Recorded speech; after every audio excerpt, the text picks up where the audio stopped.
ഇപ്പോൾ വന്നൊരു വാർത്തയിലേക്ക്. ഫെഫ്ക PVR തർക്കം പരിഹരിച്ചു. MA യൂസഫ് അലി നടത്തിയ സമവായ ചർച്ചയിലാണ് പ്രശ്നപരിഹാരമായത്. മലയാള സിനിമകൾ പ്രദർശിപ്പിക്കാത്തതിൽ PVRനെ ബഹിഷ്കരിക്കാൻ ഫെഫ്ക തീരുമാനിച്ചിരുന്നു. ശ്യാം ദേവരാജാണ് വിവരങ്ങളുമായി കൊച്ചിയിൽ നിന്ന് ചേരുന്നത്. ശ്യാം, MA യൂസഫ് അലി ഇതിന്റെ മധ്യസ്ഥ ചർച്ചകൾ ഓൺലൈനായി നിർവഹിക്കുമെന്ന വാർത്തയുണ്ടായിരുന്നു.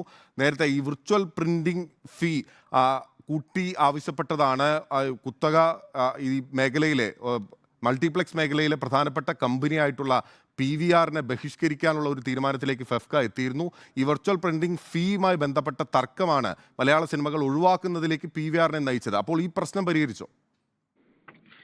അങ്ങനെ തന്നെയാണ് ബിനിൽ ഈ പ്രശ്നം പരിഹരിച്ചിരിക്കുന്നു. ഫെഫ്കയും PVR സിനിമാസും തമ്മിലുള്ള തർക്കമാണ് പരിഹരിച്ചത്.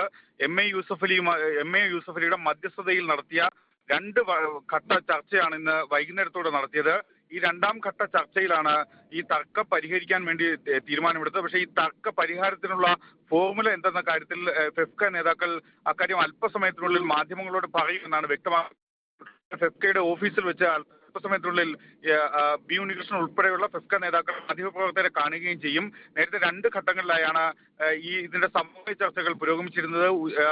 ഈ PVR സിനിമാസ് ഉൾപ്പെടെ PVR സിനിമാസിന്റെ തിയേറ്ററുകൾ ഉപരോധിക്കുന്നത് അടക്കമുള്ള പ്രതിഷേധ മാർഗങ്ങളിലേക്ക് കടക്കുമെന്ന മുന്നറിയിപ്പ് നേരത്തെ ഫെഫ്ക നൽകിയിരുന്നു. അതിന് തൊട്ടു പിന്നാലെ സമരം തയ്യാറെടുക്കുകയും ചെയ്തിരുന്നു. ലുലു മോളിലെ PVR സിനിമാസ് ഉപരോധിക്കാനായിരുന്നു, അല്ലെങ്കിൽ അതിനു മുന്നിൽ പ്രതിഷേധം സംഘടിപ്പിക്കാനായിരുന്നു തീരുമാനം. ഇതിന് തൊട്ടു പിന്നാലെയാണ്, ഇത്തരമൊരു തീരുമാനം വന്നതിന് തൊട്ടു പിന്നാലെയാണ് യൂസഫ് അലിയുടെ നേതൃത്വത്തിലുള്ള സമവായ ചർച്ച നടന്നത്. രണ്ട് ഘട്ട സമവായ ചർച്ചയാണ് ഇതുമായി ബന്ധപ്പെട്ട് പൂർത്തിയായത്. ആ സമവായ ചർച്ചയ്ക്കൊടുവിലാണ് ഇത്തരമൊരു തീരുമാനം, അതായത് ഈ പ്രശ്നപരിഹാരത്തിനുള്ള തീരുമാനം അതായത് മലയാള സിനിമകൾ PVR തിയേറ്ററിൽ പ്രദർശിപ്പിക്കുമെന്ന് തന്നെയാണ് നമുക്ക് ഈ ഫെഫ്ക ഭാരവാഹികളിൽ നിന്ന് ലഭിക്കുന്ന സൂചന. പക്ഷേ വെർച്വൽ പ്രിന്റിംഗ് ഫീയെ തുടർന്നാണ് ഈ ഓൺലൈൻ മൾട്ടിപ്ലക്സ് കമ്പനി ചുമത്തിയിരുന്ന വെർച്വൽ പ്രിന്റിംഗ് ഫീയെ തുടർന്നാണ് പ്രൊഡ്യൂസേഴ്സ് അസോസിയേഷനും ഫെഫ്കയുമായും PVR ഐനോക്സ് കമ്പനി തർക്കത്തിലുണ്ടായത്. അതേ തുടർന്നാണ് മലയാള സിനിമ പ്രദർശിപ്പിക്കുന്നില്ല എന്നുള്ള തീരുമാനത്തിലേക്ക് കമ്പനി എത്തിച്ചേർന്നത്. അതാണിപ്പോൾ